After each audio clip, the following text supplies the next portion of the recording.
நான் அறிந்த வரையிலே அந்த வேட்பாளர் நிறுத்தியவர் சகோதரர் சாணக்கியன் அவர்கள் என்று நான் கூறுகிறேன்.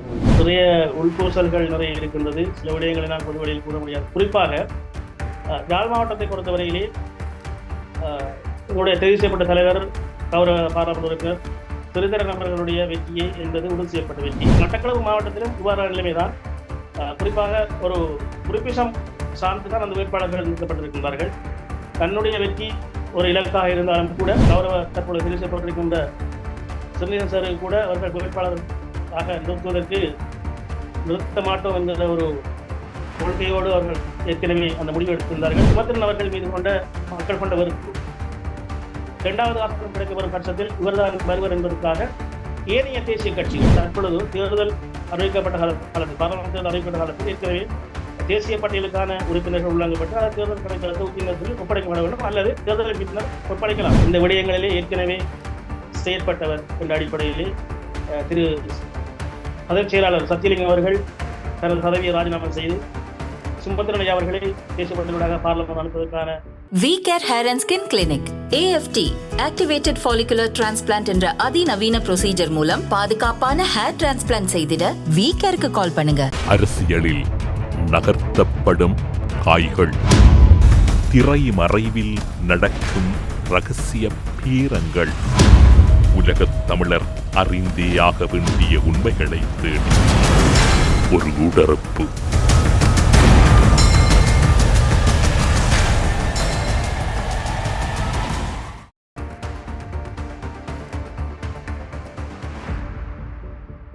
இலங்கை தமிழரசு கட்சியின் கழுதாவளை தெற்கு வட்டாரத்தினுடைய செயலாளராகவோ இருக்கக்கூடிய பொறியியலாளர் மதன் அவர்களை ஊடறுப்பு நிகழ்ச்சியோடு இணைத்திருக்கின்றோம்.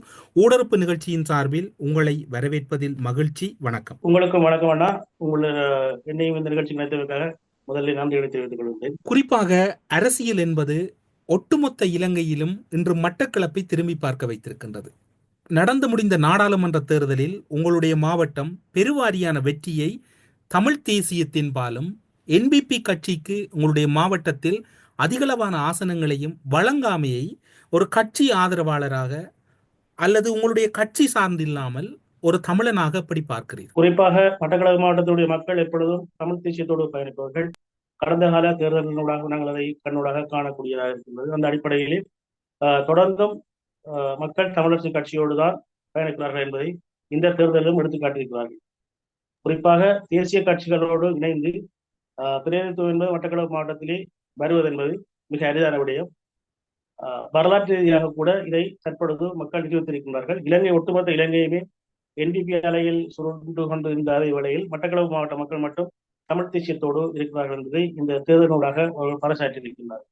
நீங்கள் கூறுகின்ற இந்த வெற்றி என்பது உங்களுடைய இலங்கை தமிழரசு கட்சியினுடைய வெற்றியாக பார்க்கப்பட்டாலும் கூட அதில் உங்களுடைய மாவட்டத்தின் நாடாளுமன்ற உறுப்பினர் சாணக்கியன் அந்த வெற்றியானது தனது பலத்தினால் தான் 3 ஆசனங்களை மட்டக்களப்பு மாவட்டத்தில் இலங்கை தமிழரசு கட்சி பெற்றிருந்தது. அதனால் தான் இந்த வெற்றி சாத்தியமானது என்ற ஒரு கருத்தை குறிப்பிடுகின்றார்.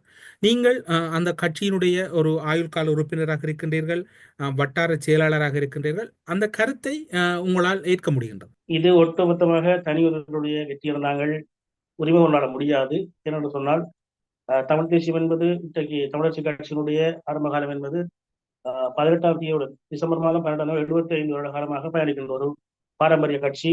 அந்த அடிப்படையிலே பல தியாகங்களுக்கு மத்தியிலே மக்கள் மத்தியிலே தேசிய நீரோட்டம் என்பது விதைக்கப்பட்டிருக்கின்றது.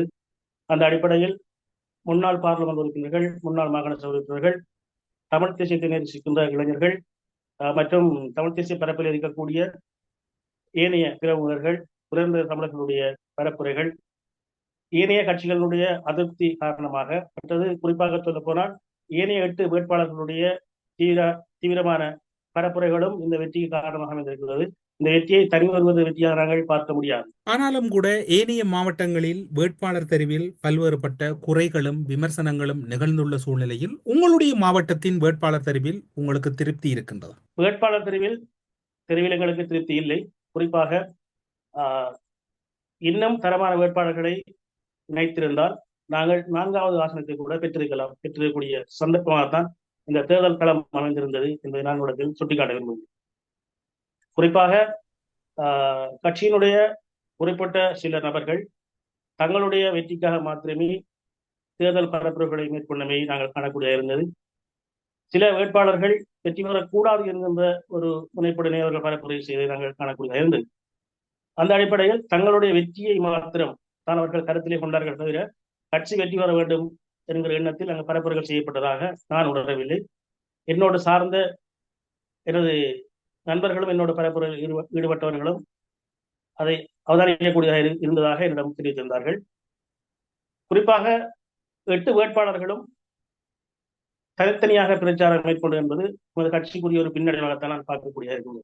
கடந்த கால தேர்தல்களிலே 8 வேட்பாளர்களும் சேர்ந்து பொது மேடைகளிலே பிரசன்னமாகி அவர்கள் பொதுமக்களுக்கு தங்களுடைய தேர்தல் விஞ்ஞாபனங்கள் பரப்புரைகள் ஏன் எவ்வாறு வாக்களிக்க வேண்டும் என்கிற விடயங்களை மிகவும் ஆழமாகவும் கருத்தாகவும் மக்களுக்கு தெரிவித்து வாக்குகளை பெற்றுக் கொள்கின்ற நடைமுறை இருந்த போதிலும் இந்த முறை எவ்வாறான பொது வழியிலான எந்தவித பரப்புரைகளும் நமது கட்சி மேற்கொள்ளாமை 4வது ஆசனத்தை தவறவிடப்பட்டிருக்கும் என்பதான கூற வேண்டும். இது ஒட்டுமொத்தமாக 8 வேட்பாளர்களும் இதுக்குரிய பொறுப்பினை ஏற்க வேண்டும். ஆனால் சில வேட்பாளர்கள் நாங்கள் கதைத்திருந்த பொழுது அவர்கள் கூறியிருந்த விடயம் என்றால் மற்ற வேட்பாளர்கள் அதை விரும்புகிறார்கள் இல்லை என்பதையும் தெரிவித்தாக அவதானிக்கக்கூடிய இருக்கிறது. உங்களுடைய மாவட்டத்திலும் பெண் வேட்பாளர் தேடுவதில் சிரமம் இருந்ததா? ஏனென்றால் யாழ் மாவட்டத்தில் இலங்கை தமிழரசு கட்சியின் முன்னாள் நாடாளுமன்ற உறுப்பினர் சுமந்திரன் அவர்கள் குறிப்பிட்டிருந்தார் தேர்தல் காலத்தில் காடு மேடு பள்ளமெல்லாம் தேடியும் பெண் வேட்பாளர் கிடைக்கவில்லை என்று. உங்களுடைய மாவட்டத்தில் ஒரு பெண் வேட்பாளர் நிறுத்தப்பட்டிருந்தார். ஆனால் உங்களுடைய இலங்கை தமிழரசு கட்சியின் மகளிர் அணி தலைவி உட்பட பலர் ஆதங்கங்களை வெளியிட்டிருந்தார்கள். இன்னும் பலருக்கான வாய்ப்புகள் அங்கு மறுக்கப்பட்டதாக, நிறுத்தப்பட்ட வேட்பாளர் யாருக்கும் தெரியாது என்கின்ற கருத்தை முன்வைத்தார்கள். நீங்களும் அந்த பிராந்தியம் சார்ந்திருக்கக்கூடியவர், உங்களுடைய கருத்து என்னவாக இருக்கு? குறித்த வேட்பாளர் எங்களது கிராமத்தைச் சேர்ந்தவர். குறிப்பாக எங்களது கலதாவளை 2 வட்டாரங்களை கொண்டிருக்கின்றது. அந்த வட்டாரத்தின் ஒரு வட்டாரத்திலே தெற்கு வட்டாரத்தைச் சேர்ந்த ஒரு வேட்பாளர் தான் அங்கே அவர் போட்டியிட்டார், வேட்பாளராக தெரிவு செய்யப்பட்டார். குறிப்பாக சொல்ல போனால் அந்த வேட்பாளருக்கு கூட தேர்தல் வேட்புமனு தாக்கல் செய்வதற்கு முதல் நாள் இரவுதான் அவருக்கே தெரியும் தான் வேட்பாளராக களமிறங்கும் அவை என்று நேரடியாக சொல்லியிருக்கின்றார். அவருக்காக நான் பரப்புரை செய்திருந்தேன், அவரோட சேர்ந்து நான் பணியாற்றியிருந்தேன். குறிப்பாக அவர் கழுதாவளை தெற்கு வட்டாரத்தைச் சேர்ந்த ஒரு வேட்பாளர். குறிப்பாக கழுதாவளை பொறுத்தவரையிலே ஒரு பாரம்பரிய அரசியல் மிக்க ஒரு கிராமம். இந்த கிராமத்தில் ஒரு பாரம்பரிய ஜனநாயக கட்சியினூடாக ஒரு வேட்பாளர் தெரிவு செய்யப்படுவது என்பது பல படிமுறைகளையும் பல சமுதாயபூர்வ நிகழ்வுகளையும் தாண்டித்தான் இந்த விஷயங்கள் நடக்கிறது. உதாரணமாக எங்கள் ஊரில் உள்ள பிரமுகர்கள், கோயில் தலைமைகள், மன்றங்கள், சங்கங்கள் போன்றவன் ஊடாகத்தான் நாங்கள் முதலாவதாக ஒப்புதல் வருவோம். பெற்ற பிற்பாடுதான் ஒரு வேட்பாளர் இருப்பதற்கான வளமையாக நடந்து வந்திருக்கிறது. அந்த அடிப்படையில் இன்னொரு விடயம் நாங்கள் சொல்லிக்கொள்ள வேண்டும் என்றால், கழுதாவளை தெற்கு வட்டாரத்தினுடைய தலைவராக திரு குணவர்கள் இருக்கின்ற பொழுதும் அவர் அதே நேரம் மண்மனை தென்னறி பற்றினுடைய பிரதேச கழக தலைவராக இருக்கிறார். அவரோடு கூட இது சம்பந்தமாக எந்த விதமான ஒரு கலந்துரையாடலை மேற்கொள்ளாமல் தான் நீங்கள் இப்படியான ஒரு பாரம்பரியம் வரலாறு மிக்க கழுதாவளை கிராமத்திலிருந்து நீங்கள் கூறுகின்ற எதனையும் பின்பற்றாமல் குறித்த பெண் வேட்பாளர் எப்படி நியமிக்கப்பட்டார்? அவரை பொறுத்தவரையிலே அவர் உள்ளூராட்சி மன்ற தேர்தலில் கழுதாவளை தெற்கு வட்டாரத்தினுடைய பட்டியல் வேட்பாளராக களமிறக்கப்பட்டவர். அவரை பொறுத்தவரை பிரதேச சபை தேர்தலுக்கு பொருத்தமானவர், அருமையானவர். ஆனால் பாராளுமன்ற தேர்தலுக்கு பொருத்தமானவர் என்று கேட்டால் இவரை தேடி நிறுத்தியவர் யார்? குறிப்பாக நான் அறிந்த வரையிலே அந்த வேட்பாளர் நிறுத்தியவர் சகோதரர் சாணக்கியன் அவர்கள் என்பதை நான் கூறிக்கொள்ள. அவர்தான் பரவலான குறிப்பாக அதாவது உங்களுடைய தமிழரசு கட்சியில் திரு சுமந்திரன், சாணக்கியன் போன்றவர்களுக்கு ஆளுமையான பெண்களை கட்சிக்குள் உட்செலுத்துவதில் ஏதாவது சவால் இருக்கின்றது? அதில் இருக்கிற நிறைய உள்பூசல்கள் நிறைய இருக்கின்றது. சில விடயங்களை நான் பொது வழியில் கூற முடியாது. குறிப்பாக யாழ் மாவட்டத்தை பொறுத்தவரையிலே என்னுடைய தெரிவு செய்யப்பட்ட தலைவர் கௌரவ பாராளுமன்ற உறுப்பினர் சிறிதரன் அவர்களுடைய வெற்றியை என்பது உறுதி செய்யப்பட்ட வெற்றி. அவ்வாறு இருக்கின்ற போது 2வது ஆக ஒரு பாராளுமன்ற உறுப்பினர் அங்கு யாழ் மாவட்டத்திலிருந்து தெரிவு செய்யப்பட்டால் அது திரு சுமந்திரன் ஐயா அவர்கள் தான் வர வேண்டும் என்பதில் அவர்கள் குறியாக இருந்திருக்கிறார்கள். அந்த அடிப்படையில் தன்னை விட மேலதிகமாக வாக்குகளை சேகரிக்கக்கூடியவரையும் அந்த வேட்பாளர் பட்டியலில் இணைத்துக் கொள்ளக்கூடாது என்பதிலே அவர்கள் குறியாக இருந்திருக்கிறார்கள். அந்த அடிப்படையில் தான் ஆளுமை மிக்கவர்கள், இளைஞர்கள், கட்சியினுடைய உறுப்பினர்கள் என்பதை அவர்கள் புறந்தள்ளி புதியவர்களுக்கு வாய்ப்பு கொடுக்கிறேன் என்ற அடிப்படையில் அவர்கள் சொல்லியிருக்கிற விடயம் அவர்களுடைய வெற்றியை உறுதி செய்வதோடு அவர்களுடைய தோல்வி அப்பொழுதே உறுதியாகிவிடக் கூடாது என்பதற்கான ஒரு உத்தியாகத்தான் கையாண்டிருக்கிறார்கள். அந்த அடிப்படையில் எங்கள் கட்சியை பொறுத்தவரையிலே KV தேவராஜ் அவர்கள் மாமனிதர் ரவிராஜ் அவருடைய மனைவி சசிகலா அவர்கள் மற்றும் ஆளுமைமிக்க இளைஞர் சட்டத்தரணி உமாரன் ராசியா போன்ற ஆளுமைமிக்கவர்கள் அங்கு வேட்பாளர்களாக வருவதற்கு விருப்பம் தெரிவித்த போதிலும் அவர்களை புறந்தள்ளிவிட்டு இவ்வாறான ஆளுமை மிக்கவர்களை விட்டுவிட்டு இவ்வாறான ஒருவர்களை அவர்கள் தேர்ந்தெடுக்கிறார்கள் என்பது தேர்தலின் பின்னரான முடிவுகளிலிருந்து நீங்கள் அறியக்கூடியதாக இருக்கும். நான் மாத்திரமல்ல, எல்லாரும், நீங்கள் மாத்திரமல்ல, ஒட்டுமொத்த மக்களுமே அறியக்கூடிய இவர்களுடைய தெரிவு பிழை என்பது இப்போது அவர்கள் உணர்வார். மட்டக்களப்பு மாவட்டத்திலும் இவ்வாறான நிலைமைதான். குறிப்பாக ஒரு குறிப்பிசம் சார்ந்துதான் அந்த வேட்பாளர்கள் நிறுத்தப்பட்டிருக்கின்றார்கள். தன்னுடைய வெற்றி ஒரு இலக்காக இருந்தாலும் கூட தன்னோட சேர்ந்தவர்களுடன் வெற்றி உறுதி செய்யப்பட வேண்டும். ஆகையினால் தான் ஏற்கனவே இந்த வேட்பாளர் தெரிவின் போது கௌரவ தற்பொழுது தெரிவு செய்யப்பட்டிருக்கின்ற சிறுநீரன் சார் கூட அவர்கள் வேட்பாளராக நிறுத்த மாட்டோம் என்கிற ஒரு கொள்கையோடு அவர்கள் ஏற்கனவே அந்த முடிவு எடுத்திருந்தார்கள். பின்னர் மக்களுடைய ஏகோபித்த கருத்துக்களின் அடிப்படையிலே அவர் உள்வாங்கப்பட்டு அவர் வெற்றி பெற்றிருக்கின்றார். அத்தோடு யாழ்ப்பாணத்தை பொறுத்தவரையிலே தற்பொழுது தெரிவு செய்யப்பட்டிருக்கிற பாராளுமன்ற உறுப்பினர் சிறிதன் அவர்கள் கூட இந்த தேர்தலில் விலக வேண்டும் என்று சுமந்திரன் ஐயா அவர்கள் கூறியிருந்தார். அதுவும் தங்களது வெற்றியை உறுதி செய்திருக்கிறார். இன்னும் ஒருபடியாக நான் கூறிக்கொள்ள விரும்புகின்றேன். யாழ்ப்பாண மாவட்டத்திலே ஒரே ஒரு ஆசனம் வருவதற்கு காரணம் இவ்வாறான செயற்பாடுகள் தான். சரியான வேட்பாளர்கள் நிறுத்தப்படவில்லை. மற்றது சுமந்திரன் அவர்கள் மீது கொண்ட மக்கள் கொண்ட வெறுப்பு. இரண்டாவது ஆசனம் கிடைக்க வரும் பட்சத்தில் இவர்தான் வருவர் என்பதற்காக ஏனைய தேசிய கட்சிகள், தமிழக இல்லாத ஏனைய தேசிய கட்சிகளுக்கு மக்கள் வாக்களித்ததன் காரணமாகத்தான் அந்த ஆசனம் விளக்கப்பட்டிருக்கின்றது. குறிப்பாக NPP அங்கு யாழ் மாவட்டத்தில் பெற்றுக்கொண்ட வாக்குகள் என்பது 25% குறைவான வாக்குகள். ஆனால் அவர்கள் 3 ஆசனங்களை கைப்பற்றிருக்கின்றார்கள். ஒட்டுமொத்தமாக தமிழ் தேசியத்துக்கு அளிக்கப்பட்ட வாக்குகள் என்பது 50% அன்பித்தாக இருக்கின்றது. ஆகவே யாழ்ப்பாண மக்கள் கூட தமிழ் தேசியத்தை வெறுக்கவில்லை. ஆனால் சுமந்திரன் அவர்கள் மீது கொண்ட தனிப்பட்ட வெறுப்பு காரணமாகவே இந்த பின்னடைவு ஏற்பட்டிருப்பதாக நாங்கள் உணரக்கூடியதாக இருக்கின்றோம். தமிழரசு கட்சியினுடைய பின்னடைவாக நாங்கள் பார்க்கின்றோம். இது தமிழரசு கட்சியினுடைய பின்னடைவாக பார்த்தாலும் ஒட்டுமொத்தமாக தமிழரசு கட்சியினுடைய பின்னடைவுக்கும் முழு பொறுப்பையும் சுமந்திரன் ஐயா அவர்கள் பொறுப்படுத்த வேண்டும். ஆனால் யாழ் மக்கள் தமிழ் தேசியத்தோடு அவர்கள் பயணிக்கிறார்கள் என்பதற்கான நாங்கள் சொல்ல வேண்டும். ஏனென்று சொன்னால் ஒட்டுமொத்தமாக தமிழ் தேசிய பரப்பில் கட்சிகளுக்கு அங்கு 50% வாக்குகள் அளிக்கப்பட்டிருக்கின்றது. ஆனால் இப்போது நீங்கள் இத்தனை தோல்விகளையும் திரு சுமந்திரன் மீது சுமத்துகின்றீர்கள். திரு சுமந்திரன் அடங்கலான நடந்து முடிந்த மத்திய குழுவில் உங்களுடைய தமிழரசு கட்சியின் தலைவர் மாவை சேனாதிராஜா பதவி விலக வேண்டும் என்கின்ற கருத்து வலுப்பெற்றிருக்கின்றது.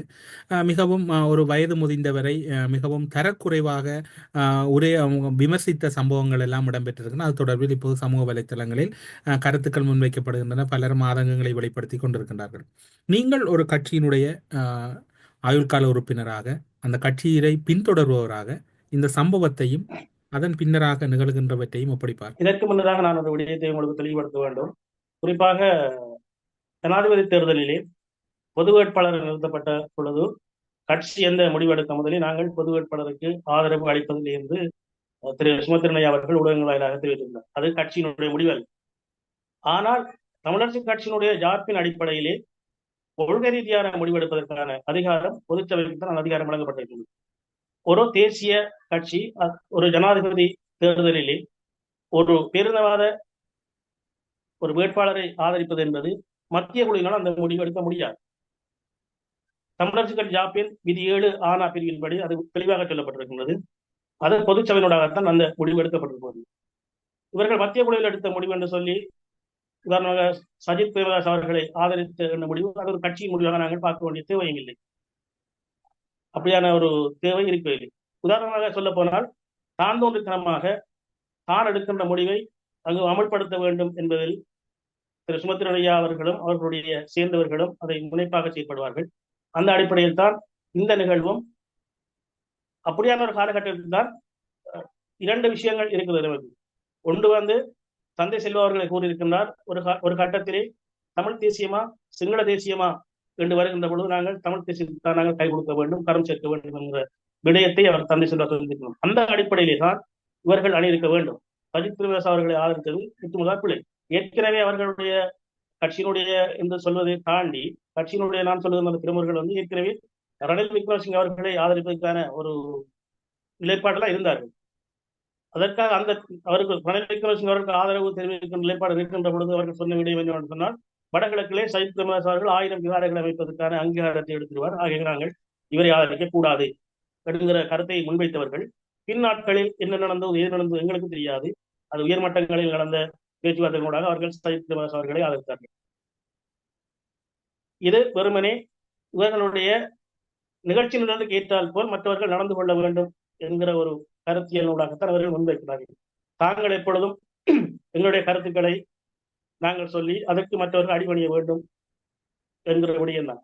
இந்த விடயத்தின் அடிப்படையில் தான் மாவை சேனாஜாய் அவர்களுக்கு ஆருக்கு ஆதரவு வழங்குவது மத்திய குழு ஒரு முடிவு எடுத்திருக்கின்றது. தெரிவு செய்யப்பட்ட தலைவர் பொது வேட்பாளர் அரியந்திரன் அவர்களுக்கு ஆதரவு வழங்கிக் கொண்டிருக்கின்றார். இப்படி கட்சியினுடைய உயர்மட்ட பதவிகளில் இருப்பவர்கள் இவ்வாறான முடிவு எடுக்கும் போது கட்சியினுடைய முடிவாக தன்னால் எந்த முடிவு எடுக்க முடியாது. இப்படி ஒரு தர்ம சங்கடமான நிலையை ஏற்படுத்துகின்ற பொழுதுதான் தனக்கு தான் இதிலிருந்து விலகிக் கொள்ள வேண்டும், தான் இதுக்கு பொறுப்பாளியாக முடியாது என்பதற்காக தான் பதவிகளை கிடைத்து அந்த நேரத்தில் கொடுத்திருந்தார்.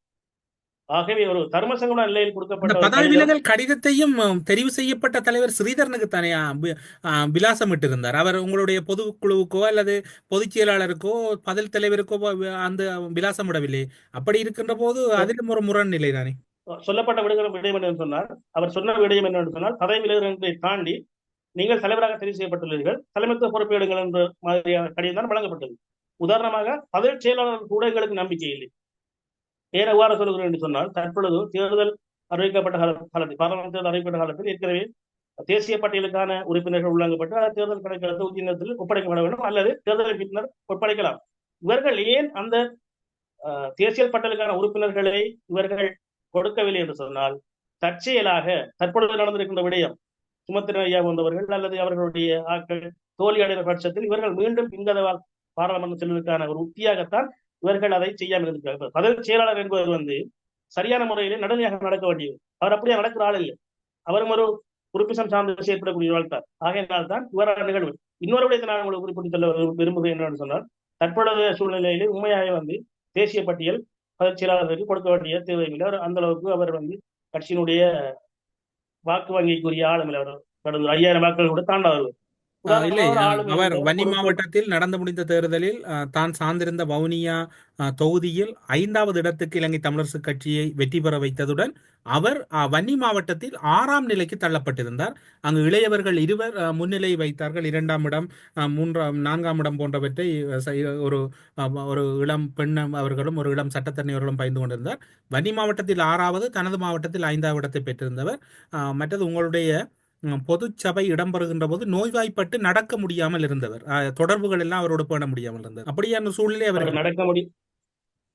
நடக்க முடியாமல் இருந்தார் என்று கூறப்படுகிற விடயம் அது எந்த அளவு எங்களுக்கு உறுதிப்படுத்த முடியவில்லை. ஆனால் தலைவர்கள் இடம்பெறுகின்ற போது அந்த கூட்டங்களுக்கு வராமல் பின்னடித்துக் கொண்டிருந்த நிகழ்வுகளையும் செய்து கொண்டது. தான் வந்தால் தானும் அதற்கு பொறுப்பாளியாக வேண்டும், அதற்கு நடுநிலை நிகழ்ச்சி ஏற்பட வேண்டும் என்பதற்காக அவர் சில கூட்டங்களுக்கு வருகை தராமல் விடுதிகளில் தங்கியிருந்த தகவல்களும் வந்திருந்த அந்த நேரங்களிலே, ஆனால் உண்மையா அல்லது பொய்யா எண்ணங்களால் உறுதிப்படுத்த முடியாது. குறிப்பாக நான் இன்னொரு விடயத்தை அனுமானமாக சொல்லியிருந்தேன் உங்களிடம். தற்போதைய சூழலிலே இந்த தேசிய பட்டியல் என்பது ஏன் பதவி செயலாளர்களுக்கு வழங்கப்பட்டிருக்கு என்று சொன்னால், குறிப்பாக NPP அரசாங்கம் பதவியேற்று இன்னும் குறிப்பிட்ட காலப்பகுதியிலே அவர்கள் அரசியலமைப்பு கொண்டு புதிதாக வரையறுக்கிறார்கள். அந்த அரசியலமைப்பு நேரத்திலே தமிழர்களுக்கும் அந்த அரசியலமைப்பு சம்பந்தமாக கருத்துக்களை முன்வைக்க வேண்டும், தமிழ் தரப்புக்கான அரசியல் தீர்வு சம்பந்தமான முன்னெடுப்புகளை மேற்கொள்ள வேண்டும். அப்பொழுது இவர்கள் சொல்லுவார்கள், எங்கள் கட்சி சார்ந்தவர்கள் அல்லது மத்திய குழு என்று சொல்லப்படுகின்ற சுமத்திரன் ஐயாவுடைய சார்பானவர்கள் தான் மத்திய குழு அதிகமானவர் இருக்கின்றார்கள். மத்திய குழுவில் மாற்றத்தில் தான் அவர்களால் வெற்றி பெற முடியும். ஏனென்று சொன்னால் பொதுக்குழுவிலே பொதுச்சபையில் அவர்கள் தலைவர் தேர்விலே தோல்வி அடைந்திருக்கின்றார். தற்பொழுது பார்லமெண்ட் மக்களால் நிராகரிக்கப்பட்டிருக்கின்றார். விடியான ஒருவர் பார்லமெண்டத்துக்கு அவர் ஏற்கனவே சொல்லியிருந்தவர், பார்லமெண்ட் தேர்தலிலே தோல்வியடைந்தவர்கள் தேசிய பட்டியலூடாக செல்லக்கூடாது என்கின்ற ஒரு கருத்தை முன்வைத்தவர் திரு சுமத்திரன் ஐயா அவர்கள். அப்படி இருக்கின்றவர் ஆரம்பத்திலேயே தேசிய பட்டியலூடாக தான் பார்லமெண்ட் சென்றால் இப்படியான தனக்கு விமர்சனங்கள் வரும் என்பதை சாதாரணமாக அறிந்திருப்பார். இது எனது அனுமானம். குறிப்பாக இந்த அரசியலமைப்பு வரைகின்ற நேரங்களிலே தமிழ் தரப்புகளை பிரேரித்தப்படுத்தி தமிழரசு கட்சியினூடாக ஒரு ஆளுமை உள்ள சட்டத்தரணி இந்த விடயங்களிலே ஏற்கனவே செயற்பட்டவர் என்ற அடிப்படையிலே திரு பதவி செயலாளர் சத்தியலிங்கம் அவர்கள் தனது பதவியை ராஜினாமா செய்து சுமத்திரன் ஐயா அவர்களை தேசிய பட்டியலூடாக பார்லமெண்ட் அனுப்புவதற்கான ஒரு ஒத்தியாக கூட இந்த சத்தியலிங்கம் அவர்கள் தேசிய பட்டியலாக அனுப்பப்பட்டது ஒரு ஒரு தந்திரமாக இருக்கும் நான் நினைக்கின்றேன். இது எனது அனுமானம். நடக்க வாய்ப்பு இருக்கின்றது. உங்களுடைய கட்சியில் இப்போது ஊடக பேச்சாளர் யார்? கடந்த காலங்களில் நாடாளுமன்றத்திற்கும் குறிப்பாக கட்சிக்குமே ஒரு ஊடக பேச்சாளர் இருந்து இப்போது ஒரு புதிய நடைமுறை பேணப்படுகின்றது. உங்களுடைய கட்சி யாப்பு என்ன கூறுகின்றது? கட்சியில் உண்மையாக எப்படியான வகையில் அந்த ஊடக பேச்சாளர் நடைமுறை பின்பற்றப்படுகின்றது? இப்போது ஊடகங்களுக்கும் மக்களுக்கும் ஒரே குழப்பமாக இருக்கின்றது. நடைபெறாத கூட்டத்தில் தீர்மானங்கள் நிறைவேற்றப்பட்டதாக கூறப்படுகின்றது, மறுபுறம் இன்னும் ஒரு கருத்து நிராகரிப்பதாக கூறப்படுகின்றது. ஒட்டுமொத்தத்தில் உங்களுடைய கட்சி என்னதான் நடைமுறையை பின்பற்றுகிறது? குறிப்பாக நான் அடிமட்ட தொண்டர் என்ற வகையிலும் எங்களுடைய பிரதேசங்கள் இருக்கக்கூடிய எல்லா கிராமங்களிலும் எனக்கு தொடர்பு இருக்கின்றது. நான் தமிழரசு கட்சியினுடைய ஆயத்தா உறுப்பினர், தமிழரசு கட்சியினுடைய வெற்றிகளுக்காக பாடுபட்டுக் கொண்டிருக்கிறேன். அந்த அடிப்படையில் சில நண்பர்கள் என்னிடம் இவ்வாறான கேள்விகளை கொடுப்பார்கள். அப்பொழுது நான் இதை அறிவதற்காக என்னுடைய மூத்த உறுப்பினர்கள் அவரிடம் நான் போய் கேட்டேன், இது உண்மையான விடயங்கள் என்ன என்று சொல்லி. ஆனால் எனக்கு தெரிஞ்ச ஜாப்பு தமிழரசு கட்சியினுடைய ஜாப்பை பொறுத்தவரை எனக்கு அதில் இருக்கிற அனைத்து விடயங்களும் தெரியும். இருந்தாலும் அதை தாண்டி ஏதாவது இருந்துருமா என்பதை தாண்டி நான் சில விடயங்கள் அறிவதற்காக சில கேட்பேன். அப்பொழுது தமிழரசு கட்சி ஜாப்பின் அடிப்படையிலே ஊடக பேச்சாளர் என்ற பதவியிலே இல்லை. அங்க ஊடக பேச்சாளர். ஆனால் 2012ஆம் ஆண்டு மட்டக்களப்பில் இடம்பெற்ற தேசிய மாநாட்டிலே முன்னாள் பாராளுமன்ற உறுப்பினர் பாவண்ணா அறிஞர் அவர்கள் ஊடக செயலாளராக தெரிவு செய்யப்பட்டார். மாநாட்டிலே தெரிவு செய்யப்பட்டார். அதன் பிற்பாடு 2012ஆம் ஆண்டு தெரிவு செய்யப்பட்ட சுதந்திரன் பத்திரிகை என்று சொல்லி கட்சியினாலே வெளியிட்டார்கள். ஆனால் அதை உண்மையாகவே முன்னெடுத்து நடத்திருக்க வேண்டியவர், அதை முழு பொறுப்புகளை மட்டும் செய்திருக்க வேண்டியவர் திருப்பாவண்ணா அறிஞர் அவர்கள். ஆனால் அவருக்கு எந்த பொறுப்புகளும் வழங்கப்படவில்லை. அதை பொறுப்பு எடுத்து செய்தவர் சுமந்திரன் அவர்கள். ஆகையிலே அப்பொழுதே தன்னுடைய நிலைப்பாடு அவர் எடுத்து செய்யக்கூடியதிலே வல்லவர். தான் என்ன நினைக்கிறாரோ அதை செய்வதில்லை வல்லவர். அதற்கு சம்பந்தனையாருடைய வயது மூப்பு, தன்னை இயலாமை காரணமாக கூட சில விடயங்களை அவர் கையாண்டிருக்கிறார். அதன் சம்பந்தனையாருடைய பலவீனங்களை தனக்கு சாதகமாக பயன்படுத்திக் கொண்டிருக்கின்றார். அந்த அடிப்படையில் இன்னொரு விடயத்தை சொல்ல விரும்புகிறேன். தமிழ் தேசிய கூட்டமைப்பாக இயங்குகின்ற பொழுது பாராளுமன்ற குழுக்களினுடைய பேச்சாளராக திரு சுமந்திரன் அவர்கள் தெரிவு செய்யப்பட்டார். அந்த பாராளுமன்ற குழுக்களின் பேச்சாளர் தான் தமிழ் தேசிய கூட்டமைப்பினுடைய ஊடக பேச்சாளராக அவர் ஏற்றுக்கொண்டார்கள். தமிழ் தேசிய கூட்டமைப்பில் அந்த அடிப்படையில் அவர் ஊடக பேச்சாளர் பதத்தை தொடர்ந்து பாவித்து வந்தார். அது தமிழரசு கட்சிக்குரிய ஊடக பேச்சாளர் அல்ல, தமிழ் தேசிய கூட்டமைப்புக்குரிய ஊடக பேச்சாளர். தற்போதைய சூழலில் தமிழ் தேசிய கூட்டமைப்பு என்பது சின்னாபின்னமாக சேர்ந்து கிடக்கின்றது. தமிழரசு கட்சி தனித்துவமாக இயங்குகிறது. தமிழரசு கட்சியோட பங்காளி கட்சியாக இருந்தவர்கள் ஜனநாயக தமிழ் தேசிய கூட்டணியாக அவர்கள் வேறொரு கூட்டணியை அமைத்து தற்பொழுது அவர்கள் வேறொரு அரசியல் பயணத்தில் மேற்கொண்டிருக்கின்றார்கள். ஆகையினாலே தமிழ் தேசிய கூட்டமைப்பு என்பது இப்ப இல்லை. இல்லாத ஒரு கூட்டமைப்புக்கு ஊடக பேச்சாளர் தேவையா என்பதை திரு சுமந்திரன் அவர்கள் சுய பரிசீலனை செய்து கொள்ள வேண்டும். என்னை பொறுத்தவரையில் கட்சியை ஆழமாக நேசிக்கின்றவர், மற்றவர் கட்சியை அறிந்தவர் என்ற வகையில் தமிழரசு கட்சியினுடைய ஜாப்பிலே ஊடக பேச்சாளர் எந்த ஒரு பதவியிலேயும் இல்லை. அப்படியாயின் உங்களுடைய கட்சியினுடைய உத்தியோகபூர்வ ஊடக பேச்சாளர் இப்போதைய நிலைப்படி ஞானமுத்து ஸ்ரீநேசன் அவர்கள் தான் உங்களுடைய கட்சியின் ஊடக பேச்சாளர். குறிப்பாக பாராளுமன்ற விவகாரங்களை அறிவிக்கின்ற ஊடக பேச்சாளராக திரு ஞான ஸ்ரீநேசன் சார் அவர்கள் பாராளுமன்ற தெரிவு செய்யப்பட்டிருக்கின்றார். தமிழ் தேசிய கூட்டமைப்பினுடைய பாராளுமன்ற குழுக்களின் ஊடக பேச்சாளர் தமிழ் தேசிய கூட்டமைப்பினுடைய ஊடக பேச்சாளராக தொழிற்படுகின்ற அதே வண்ணமாக இருக்குமா இருந்தால் பாராளுமன்ற குழுக்களினுடைய ஊடக பேச்சாளர் கட்சியினுடைய ஊடக பேச்சாளராக தொடரலாம் என்று என தனிப்பட்ட ஒரு கருத்து அபிப்பிராயம். ஊடறுப்பு நிகழ்ச்சியில் இணைந்து கொண்டு இலங்கை தமிழரசு கட்சியின் அண்மைக்கால போக்குகளும் எதிர்வரும் காலங்களில் தமிழரசு கட்சியின் கட்டுமான வேலைகளும் அதனோடு தொண்டர்களின் நிலைப்பாடுகளும் கட்சி தலைமையினுடைய விமர்சன ரீதியான கருத்துக்களும் என்று பல்வேறுபட்ட கருத்துக்களை ஊடறுப்பு நிகழ்ச்சியின் வாயிலாக முன்வைத்தமைக்கு சிறப்பு நன்றிகளோடு உங்களிடம் விடைபெறுகிறோம். நன்றி. என்னையும் இந்த நிகழ்ச்சியில் இணைத்து சில விடயங்களை தெளிவுபடுத்துவதற்கு எனக்கும் சந்தர்ப்பம் வழங்கிய ஊடறுப்பு நிகழ்ச்சியை தொகுத்து வழங்கிய தமிழரசு அண்ணா அவர்களுக்கும் இந்த சந்தர்ப்பத்தை வழங்கியதற்காக நன்றிகளை தெரிவித்துக் கொண்டு விடைபெறுகின்றேன். நன்றி, வணக்கம்.